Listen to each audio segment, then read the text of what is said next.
भगवान किसी के अहंकार को सहन नहीं करते हैं। जिसको भी अहंकार होता है भगवान उसके अहंकार को चूर चूर कर देते हैं। देखो बीते हुए समय में चाहे कितना भी बड़ा मनुष्य हो, देवता हो, यक्ष हो, अगर किसी को भी धन का अभिमान हुआ, विद्या का, ज्ञान का अभिमान हुआ, भगवान सबके अभिमान को नष्ट कर दिए। वर्तमान में जितने भी मनुष्य हैं धन को लेकर के, विद्या ज्ञान को लेकर अभिमान करते हैं, एक दिन सबका अभिमान अंत हो जाएगा।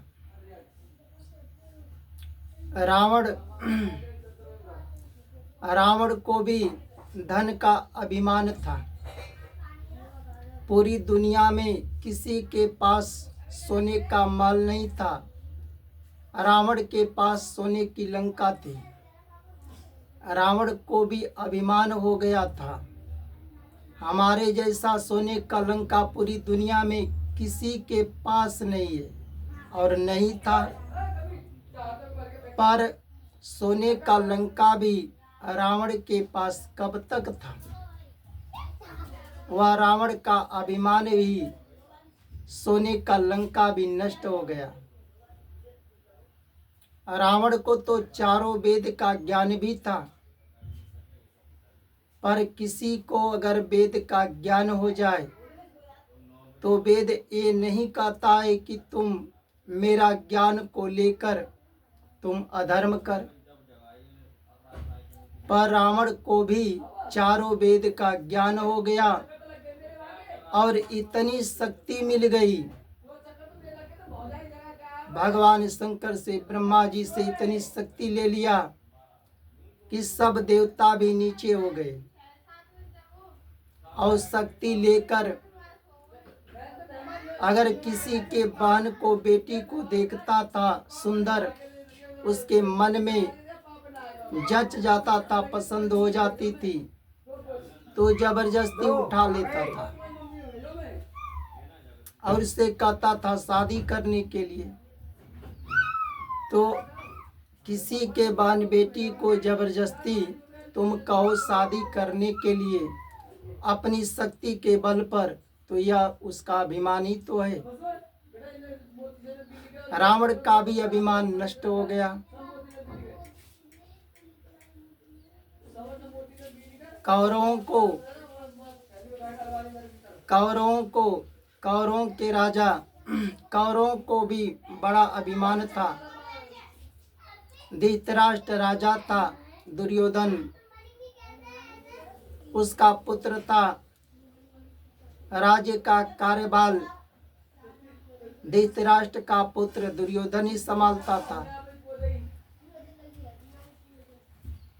पर राजा था तो दुर्योधन को भी बड़ा घमंड था कि हमारे पास, हम तो राजा हूँ, हमारे पास अस्त्र है, शस्त्र है, बड़े बड़े सूरवीर है, महारथी है।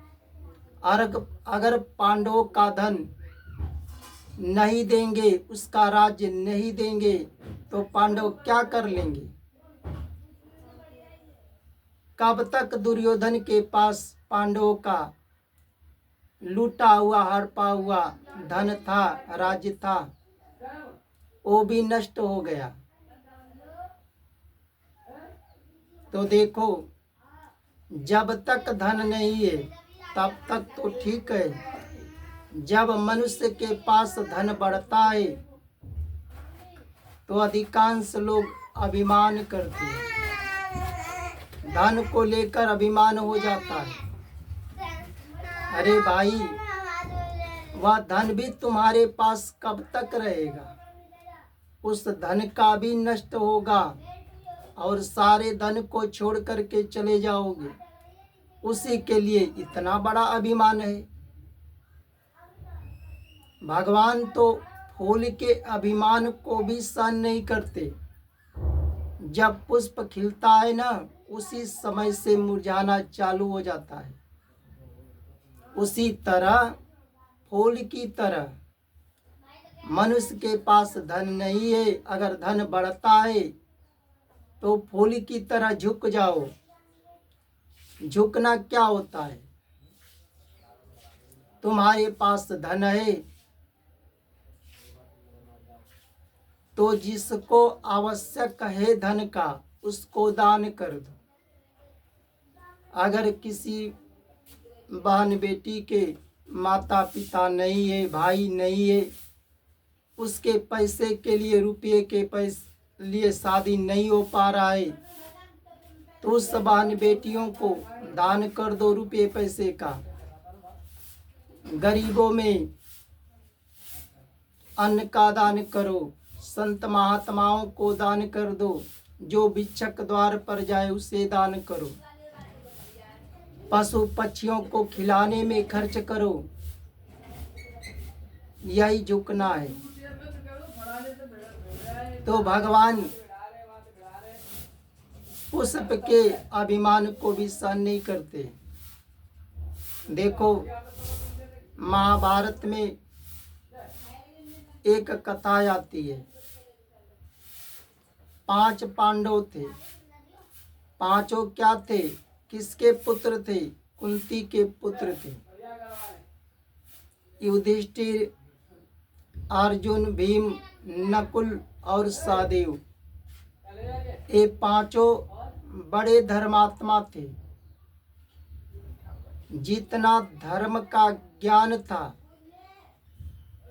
उतना धर्म का पालन भी करते थे, धर्मयुक्त कर्म भी करते थे। जो कर्म समझ में नहीं आता था, गुरु से पूछ करके धर्मयुक्त कर्म करते थे। भगवान कृष्ण से भी पूछते थे, एक कर्म समझ में नहीं आ रहा है, क्या धर्मयुक्त है? अगर धर्मयुक्त है तो धर्मयुक्त कर्म भी करते थे। उन 5 पांडवों को भी अभिमान हो गया, तो भगवान उस 5 पांडवों के अभिमान को भी भगवान नष्ट कर दिए। देखो, जब 5 पांडव थे और पांचों पर्वत की तरफ जा रहे थे, तो जाते जाते रास्ते में सहदेव गिर जाते हैं। जब सहदेव गिर जाते हैं, तब पांडवों ने अपने बड़े भाई युधिष्ठिर से पूछे। युधिष्ठिर बड़े धर्मात्मा थे, धर्म का ज्ञान था और धार्मिक कर्म भी करते थे। युधिष्ठिर ने कहे कि देखो, इस सहदेव को विद्या का बहुत बड़ा अभिमान था। विद्या के अभिमान के कारण यह सहदेव गिर गए। किसी को भी अगर विद्या का अभिमान हो जाएगा तो अभिमान कब तक उसके पास रहेगा? एक दिन उसका विद्या भी नष्ट हो जाएगा। भगवान वेद में, पुराण में, गीता में इसी तरह नहीं लिखते। आगे आने वाला समय में मनुष्य को पढ़कर ज्ञान लेकर अभिमान नहीं करेंगे, उसके लिए लिखा जाता है। तो जब सहदेव गिर गए, तब युधिष्ठिर ने बताए कि इस सहदेव को विद्या का बहुत बड़ा अभिमान है। आजकल देखो, जो विद्या का ज्ञान को लेकर अभिमान करते हैं, अब उनके पास विद्या है, ज्ञान है, अब ज्ञान को लेकर किसी का धन लूट रहे हो, किसी का जमीन हड़प रहे हो कमजोरों का, तो क्या है? अभिमान ही है। 2 आदमियों में झगड़ा लगा देते हो, उसको वो मारता है, उसको वो मार करके हाथ पैर तोड़ देता है। आपस में झगड़ा करते हैं, गाली देते हैं, यह क्या है? विद्या का अभिमान ही तो है। इसलिए आपके पास विद्या है, ज्ञान है, तो जिसके पास ज्ञान नहीं है उसे ज्ञान दीजिए कि गलत रास्ते पर जाने से पहले वह ज्ञान प्राप्त कर ले और ज्ञान को लेकर कोई गलत रास्ते पर न जाए।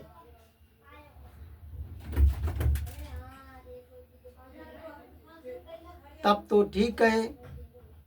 दो आदमी झगड़ा कर रहे हैं तो उसे ज्ञान देकर रोकिए, तब तो आपके पास ज्ञान का अभिमान नहीं है।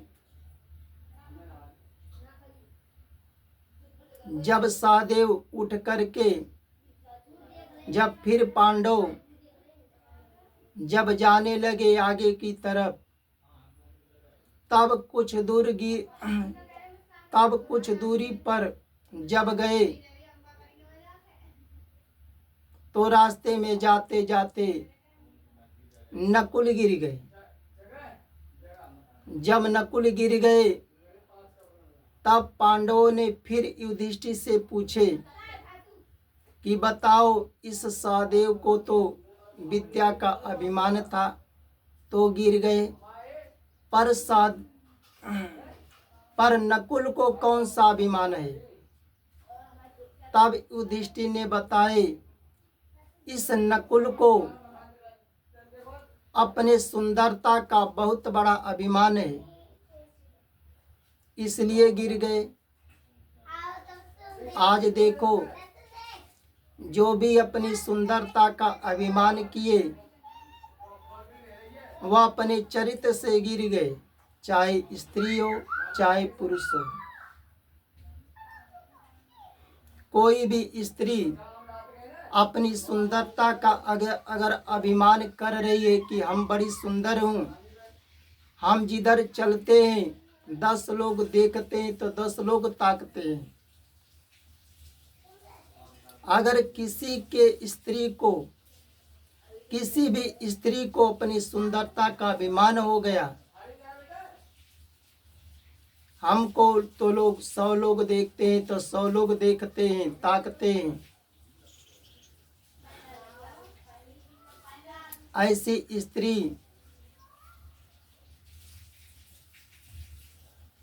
शादी से पहले देखो किसी न किसी से, पुरुष से शारीरिक संबंध है, उससे बात करती है, उससे मिलती होगी। और ऐसी स्त्री शादी के बाद भी अपने पति के रहते भी दूसरे पुरुष से प्रेम कर लेती है,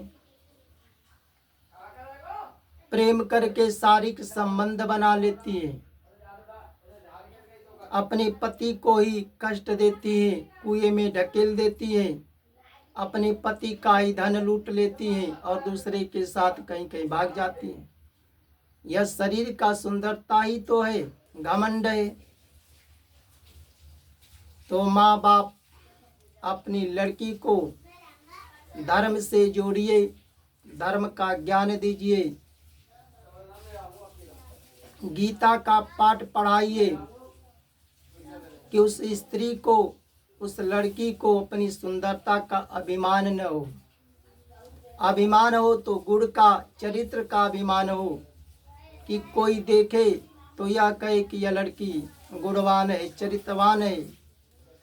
शादी से पहले भी किसी पुरुष से उसका संबंध न हो शारीरिक, और शादी के बाद भी अपने पति को छोड़कर दूसरे पुरुष का चिंतन नहीं करती हो, उसी स्त्री को शरीर की सुंदरता कहते हैं, वही चरित्र का सुंदर है। जो अपने शरीर की सुंदरता का अभिमान कर लिया तो वह चरित्र से नीचे गिर गई, चरित्रहीन हो गई, शादी से पहले ही और शादी के बाद भी। इसलिए माता पिता को चाहिए अपने लड़की को चरित्रवान बनाओ, चरित्र का सुंदर बनाओ। जब फिर नकुल उठे, जब पांचों पांडव फिर पर्वत की तरफ आगे की तरफ बढ़े, कुछ दूर पर गए तब तक अर्जुन गिर गए। जब अर्जुन गिर गए तब युधिष्ठिर ने कहे कि देखो, अर्जुन को भी अपने गांडीव धनुष का बहुत बड़ा अभिमान था। अरे भाई, तो अर्जुन को भी अपने गांडीव धनुष का बहुत बड़ा अभिमान था। हम जिससे युद्ध करते हैं तो विजय ही होता है, कभी पराजय नहीं होते। ये सब भगवान की ही शक्ति है। आजकल देखो,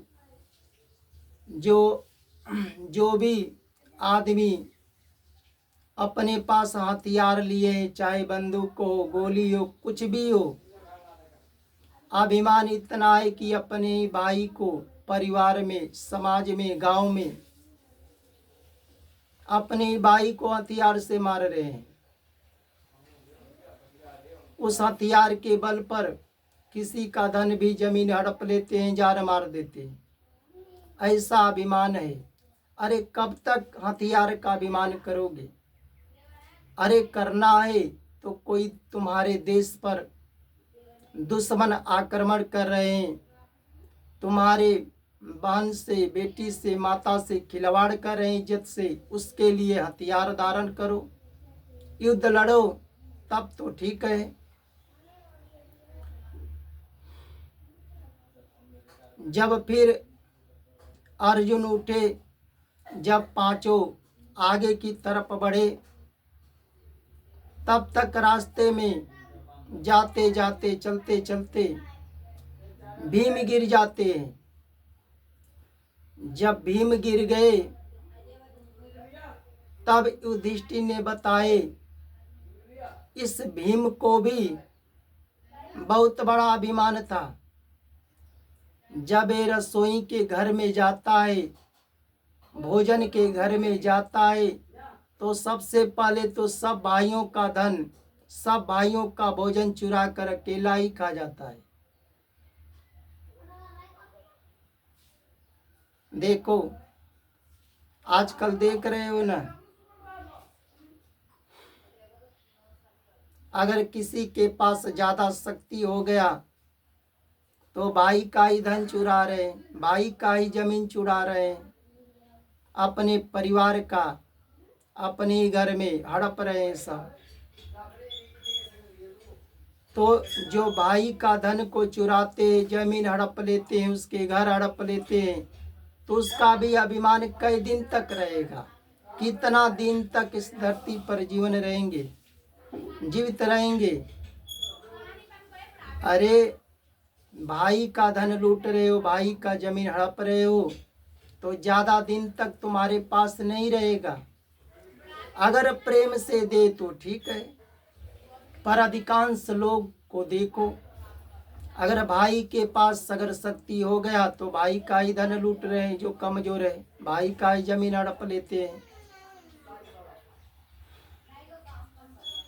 तो 5 पांडव बहुत बड़े धर्मात्मा थे। जब इनका भी अभिमान हुआ तो भगवान इसके भी अभिमान को नष्ट कर दिए। तो क्या बताओ, साधारण मनुष्य का अभिमान रहेगा? कभी नहीं रहेगा। इसलिए अगर आपको ज्ञान है, विद्या है, तो जिसको ज्ञान नहीं है उसे ज्ञान दीजिए, उसे ज्ञान दीजिए कि वह गलत रास्ते पर न चले, सही रास्ते पर चले। 2 आदमी का झगड़ा है तो उसे झगड़ा छुड़ा दो ज्ञान देकर। अगर विद्या को रहकर, ज्ञान को रहकर किसी का धन लूटोगे, किसी का जमीन हड़पोगे, दो आदमी में झगड़ा लगा दोगे, तो एक दिन तुम्हारा भी अभिमान विद्या का नष्ट हो जाएगा। अगर सुंदरता का अभिमान है तो चरित्र का सुंदर बनकर दिखाओ, गुण का सुंदर बन करके दिखाओ। चरित्रहीन मत होना, चाहे स्त्री हो चाहे पुरुष हो। अगर तुम्हें हथियार का अभिमान है कि हमारे पास हथियार है, गोली है, बंदूक है, तो अपने घर में, गांव में, समाज में, देश को मत सताओ। ये दुश्मनों के लिए रखो जो तुम्हारे भारत माता के लिए हानि पहुंचाता है, बम ब्लास्ट करता है, तुम्हारी बहन बेटियों को जान से मारता हो, छेड़खानी करता हो, उसके लिए हथियार धारण करो। अगर तुम्हारे पास शक्ति है तो भाई का मत लूटो। भाई का क्यों धन लूटते हो, क्यों जमीन लूटते हो? कई दिन तक तुम्हारा यह अभिमान रहेगा। इसलिए अभिमान मत करना। जय जय श्री राधे।